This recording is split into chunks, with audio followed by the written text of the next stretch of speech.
সাবেক সমাজ কল্যাণ মন্ত্রী ডাক্তার দীপু মনিকে রাজধানীর বারিধারা এলাকা থেকে আটক করা হয়েছে। সন্ধ্যায় তাকে আটক করেছে ঢাকা মহানগর পুলিশ গোয়েন্দা বিভাগের একটি দল। অভিযানে থাকা ডিবির এক কর্মকর্তা গণমাধ্যমকে এই তথ্য নিশ্চিত করেছে। জানা গেছে, দীপু মনিকে মিন্টো রোডে ডিবি কার্যালয়ে নেওয়া হচ্ছে।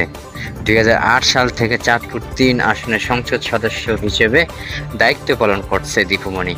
এছাড়া পররাষ্ট্রমন্ত্রী ও শিক্ষামন্ত্রী দায়িত্ব পালন করেন তিনি। সর্বশেষ বিদায়ী আওয়ামী লীগ সরকারের সমাজ কল্যাণ মন্ত্রী ছিলেন। তার স্বামী তৌফিক নওয়াজ ও বড় ভাই doctor J R Wadud Dipu bank account জব্দ করা হয়েছে। একই সঙ্গে তাদের মালিকানাধীন ব্যবসা প্রতিষ্ঠান ব্যাংক হিসেবে লেনদেন স্থগিত করা হয়েছে। দেশের ব্যাংক ও আর্থিক প্রতিষ্ঠানগুলোর কাছে এ সংক্রান্ত নির্দেশনা পাঠিয়ে অ্যাকাউন্ট জব্দ করতে বলছে বাংলাদেশ ব্যাংকের আর্থিক গোয়েন্দা সংস্থা বাংলাদেশ ফাইন্যান্স এজেন্সির ইউনিট BFIU।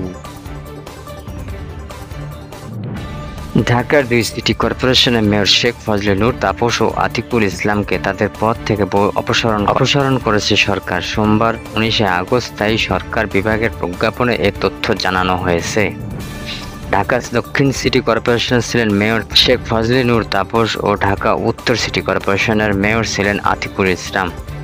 প্রশাসক হিসেবে ঢাকা দক্ষিণ সিটি কর্পোরেশনের দায়িত্ব দেওয়া হয়েছে স্থায়ী সরকার বিভাগের অতিরিক্ত সচিব শের আলীকে। ঢাকা উত্তর সিটি কর্পোরেশনের দায়িত্ব দেওয়া হয়েছে NDC মহাপরিচালক অতিরিক্ত সচিব মোহাম্মদ মাহমুদুল হাসানকে। এর আগে 323টি পৌরসভার মেয়র, 495টি উপজেলা পরিষদের চেয়ারম্যান এবং 53টি জেলা পরিষদের চেয়ারম্যানকে অপসারণ করা হয়। উপজেলা পরিষদের চেয়ারম্যানদের স্থলে উপজেলা নির্বাহী কর্মকর্তা UNO এবং জেলা পরিষদ চেয়ারম্যানদের স্থলে জেলা প্রশাসকরা DC দায়িত্ব পালন করবেন।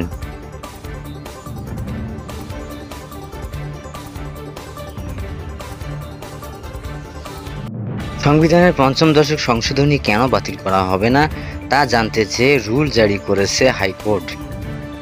4 সপ্তাহের মধ্যে বিবাদিতের রুলের জবাব দিতে বলা হয়েছে। সোমবার 19 আগস্ট এক রিট আবেদনের শুনানি নিয়ে বিচারপতি নাইমা হায়দার ও বিচারপতি শশাঙ্কর শেখর সরকারের দ্বৈত হাইকোর্টের বেঞ্চ এই আদেশ দেন।